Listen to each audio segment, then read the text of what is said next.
Le 19-20, l'actualité nationale et internationale. Madame, monsieur, bonsoir. Voici les titres de ce journal. La dernière médaille d'or de Camille Lacour. Le nageur français termine sa carrière en beauté.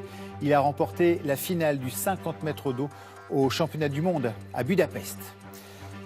Le chaos ce dimanche, gare Montparnasse en plein week-end de chassés-croisés. Aucun train pendant plusieurs heures en raison d'une panne. Des milliers de voyageurs se sont retrouvés bloqués. Nous ferons le point sur la situation ce soir avec Manon Bougot. Une députée de La République En Marche, victime d'une agression ce matin. Lauriane Rossi a reçu un coup de poing sur un marché à Bagneux. Son agresseur est en garde à vue. Comment trouver le bonheur? Les ouvrages consacrés à cette quête sont de plus en plus recherchés par les lecteurs et les éditeurs exploitent le filon. Pourquoi cet engouement? Explication dans cette édition. Nous irons dans le Berry, au cœur de la France, une terre de contes et de légendes où les croyances en la sorcellerie sont encore bien vivaces. Et puis, sur les écrans, la sortie mercredi du dernier volet de la trilogie de la planète des singes, du cinéma à grand spectacle avec des effets spéciaux à couper le souffle. C'est ce qu'on appelle des adieux réussis. Le nageur Camille Lacour a donc remporté la dernière course de sa carrière tout à l'heure à Budapest, la finale du 50 mètres d'eau au championnat du monde. À 32 ans, le Français au physique de Playboy décroche ainsi son 5e titre mondial. Lucie Landré. 50 mètres pour un dernier trophée. Camille Lacour peut-être pour aller remporter le titre. Oui.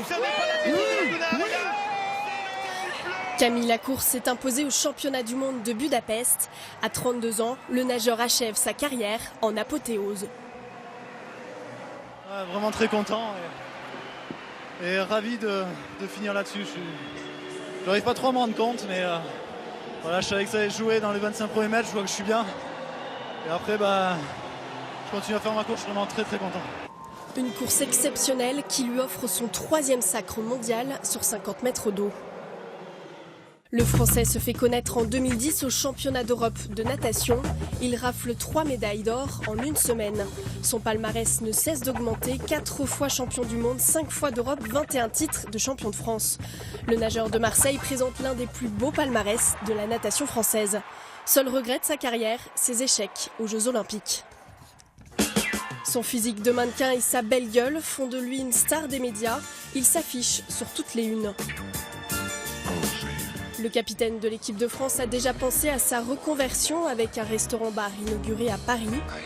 Mais aujourd'hui, il savoure son exploit. C'est vrai que c'est une magnifique piscine. On a rarement la chance de pouvoir nager dans des bassins comme ça. Le public est bouillant. Donc c'est vraiment fantastique de finir sur une des plus belles compètes que j'ai fait. Sa carrière s'achève donc à Budapest, la ville même qui lui offrit le premier titre de sa carrière 7 ans plus tôt.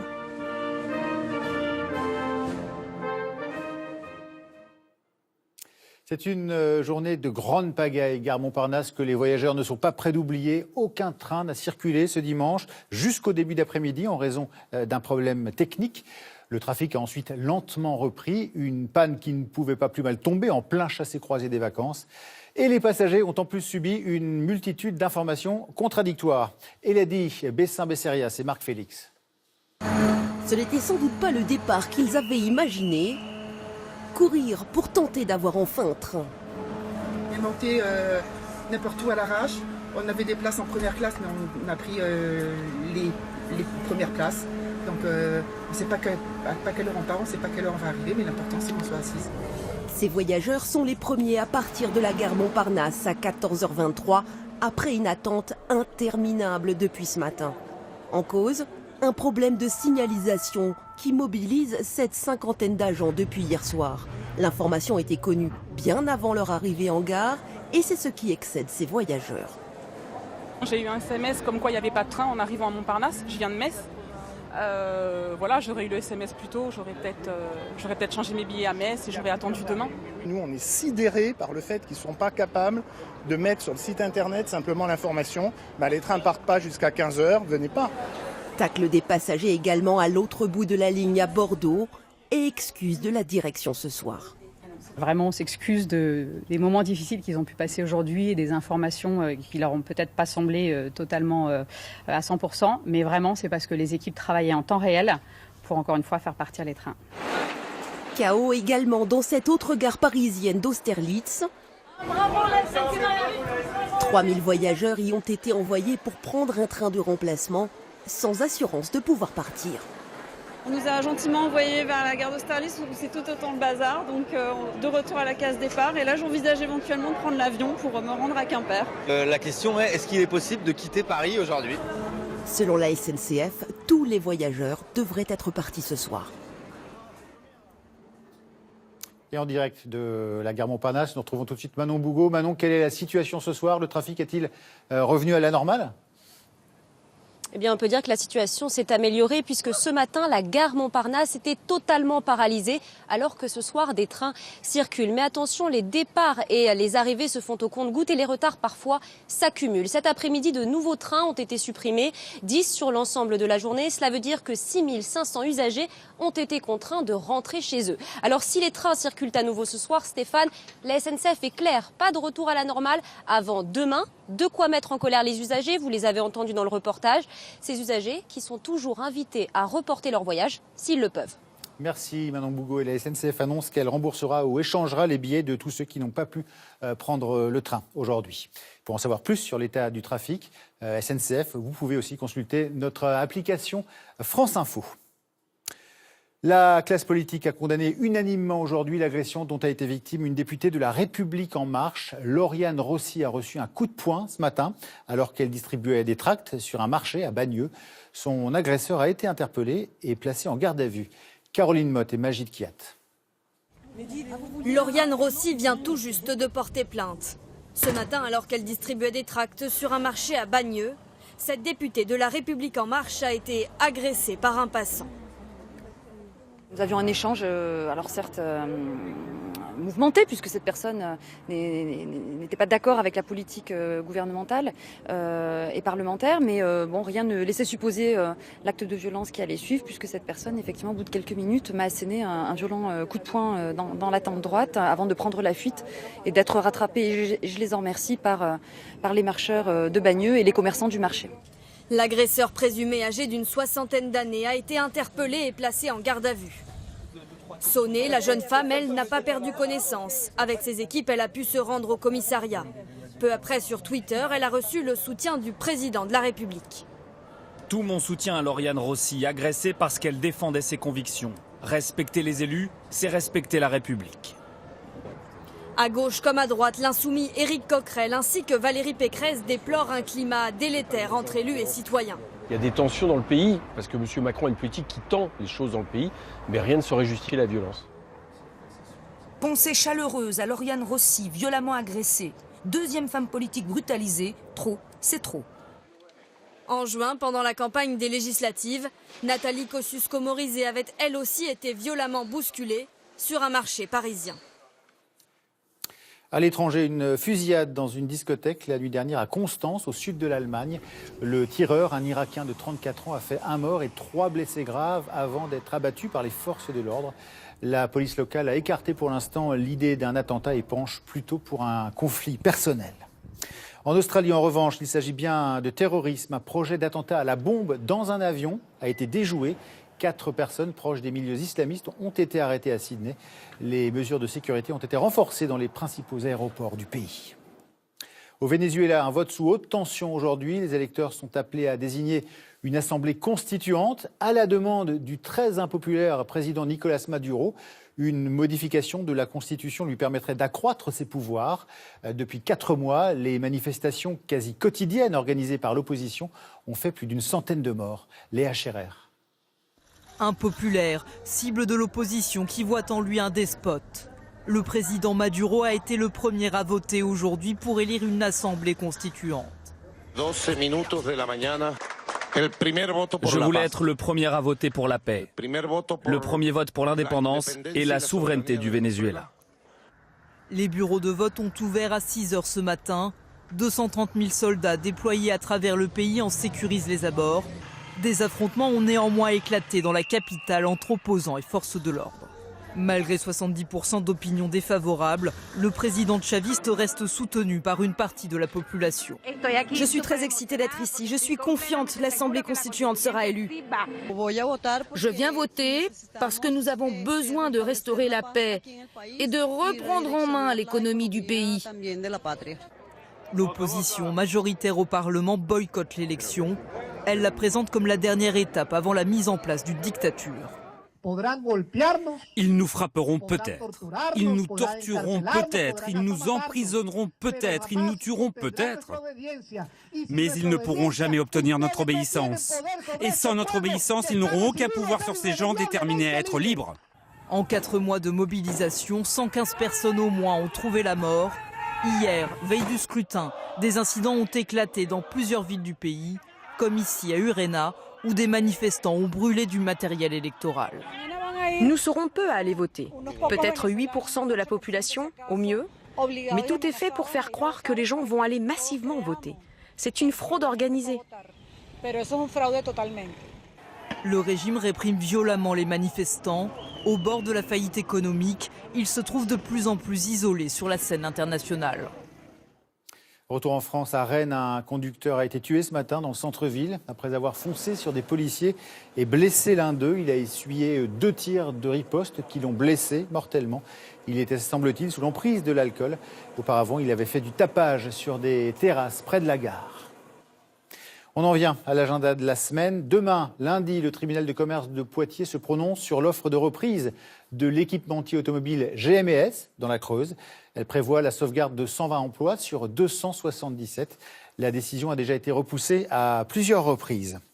Mardi, après la nationalisation des chantiers navals de STX à Saint-Nazaire, le ministre de l'économie Bruno Le Maire rencontre son homologue italien à Rome sur fond de crise diplomatique.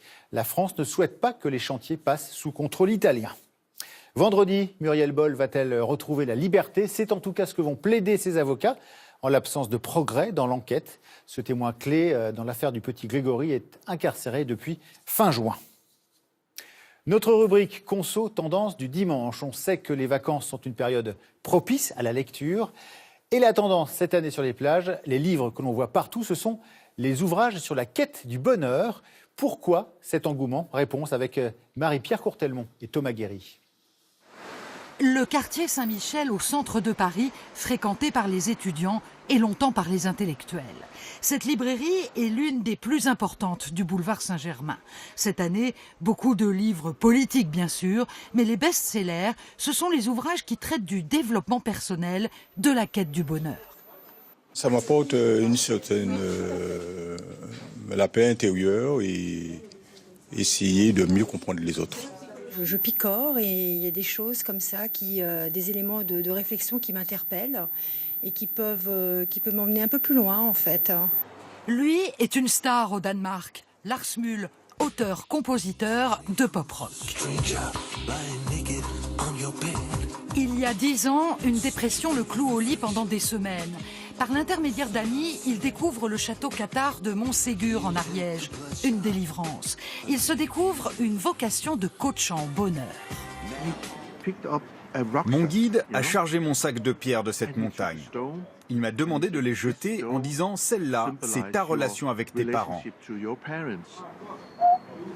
Et celle-ci, c'est ta relation avec les femmes. » La plupart des gens, quand ils ont des problèmes, ils se victimisent sans voir que le bonheur peut les attendre au bout. De cette expérience, Lars en a fait un best-seller au Danemark qu'un grand éditeur parisien publie en français.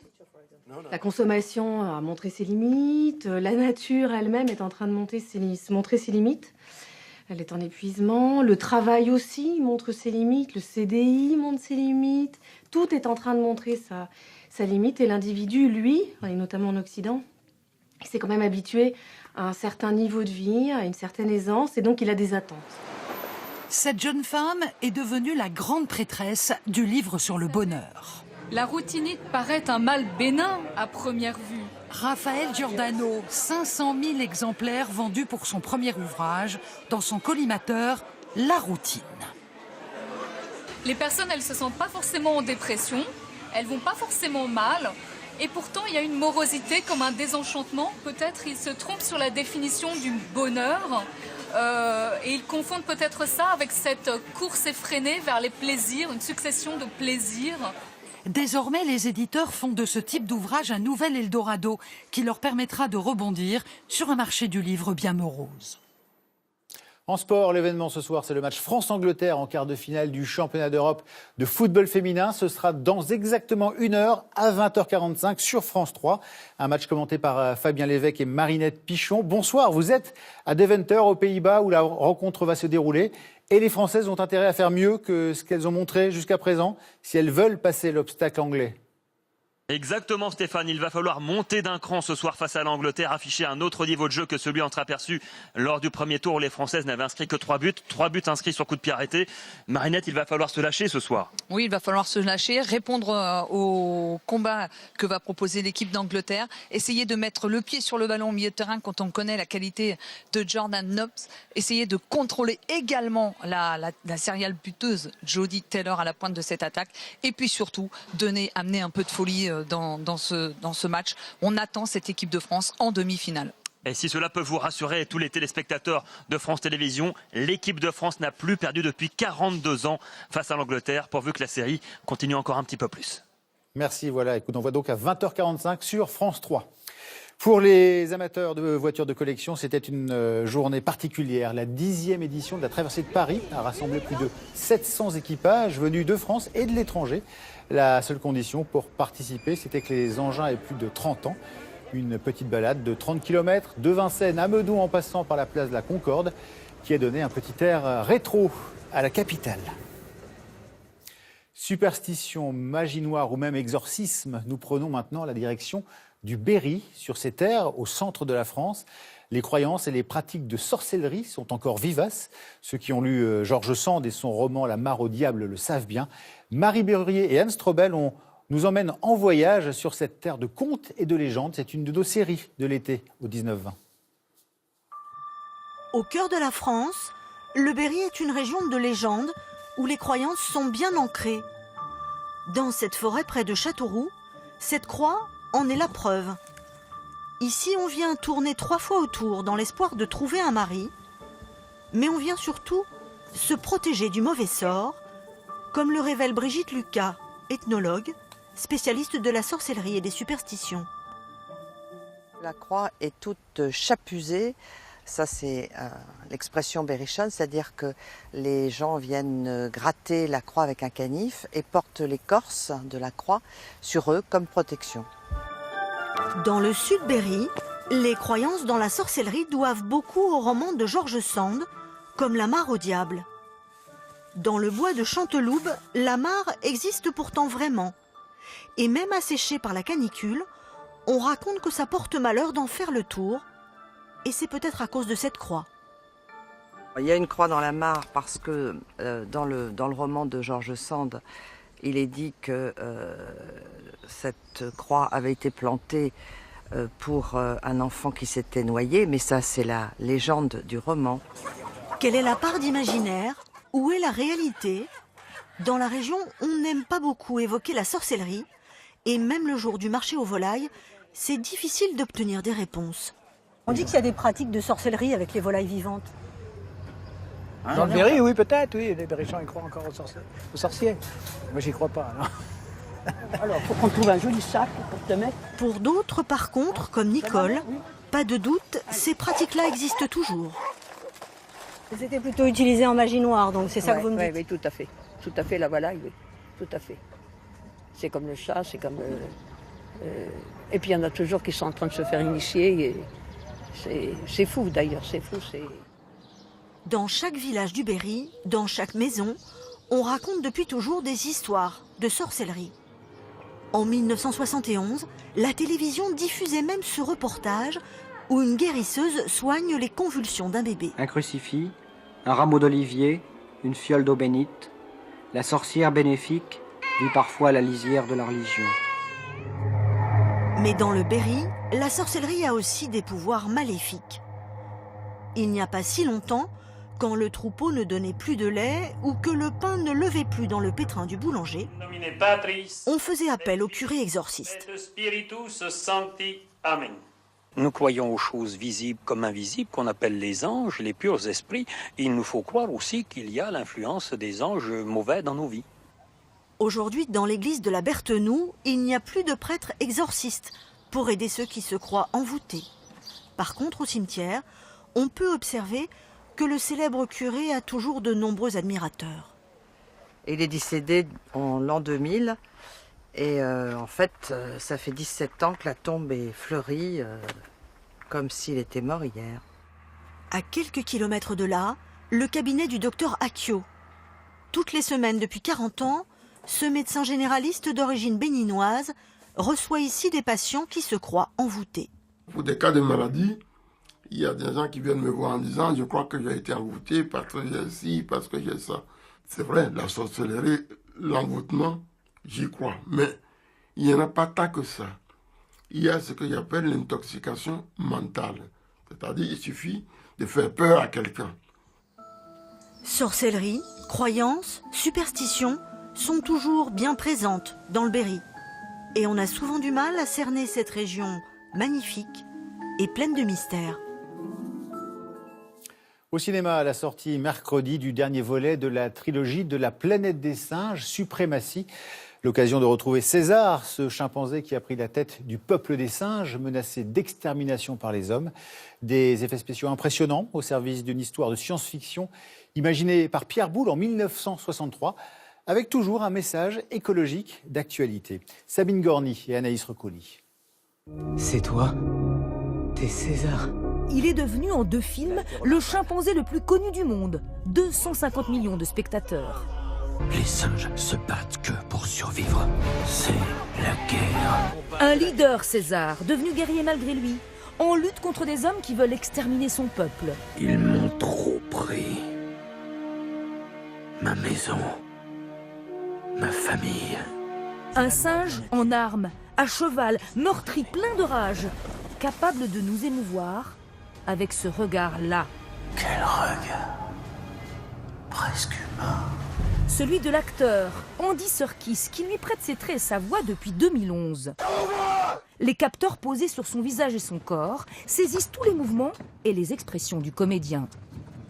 Je l'ai toujours abordé comme un humain prisonnier dans le corps d'un singe. Il n'a jamais trouvé sa place. Élevé par les hommes, il est devenu ce leader révolutionnaire engagé dans la défense de son peuple. Un orang-outan qui craque pour une petite fille. Un chimpanzé bavard et facétieux. Le film joue à fond l'anthropomorphisme.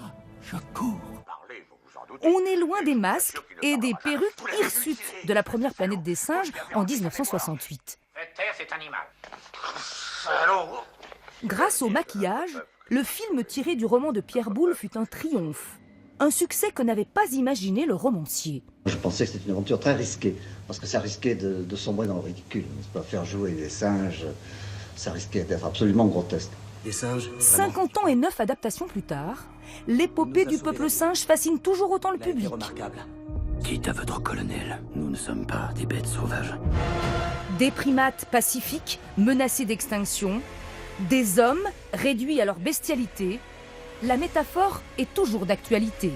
Le public se reconnaît plus qu'en 1967 où là c'était vraiment de la vraie science-fiction, où ça nous paraissait vraiment très loin ce monde post-apocalyptique. Aujourd'hui, avec le réalisme qui a été mis en place, la mise en scène, les effets spéciaux, on se reconnaît beaucoup plus dans ce qu'on voit. Suprématie est censé clore la trilogie. Mais on peut parier qu'Hollywood envisagera une suite à cette saga au poil. Un reportage que vous pourrez revoir sur culturebox.fr. Je vous rappelle la principale information de ce journal, les adieux réussis de Camille Lacour. Le nageur a remporté la dernière course de sa carrière tout à l'heure à Budapest, la finale du 50 mètres d'eau du championnat du monde. À 32 ans, il décroche ainsi son 5e titre mondial. C'est la fin de cette édition. Tout de suite, la météo de Jean-Marc Souamy, puis tout le sport. À 20h45, donc France-Angleterre, quart de finale du championnat d'Europe de football féminin. Le soir 3 week-end, c'est à 23h avec Sandrine Aramon. Excellente soirée à tous et à bientôt. Retrouvez Retrouvez l'info minute par minute sur l'application et le site France Info.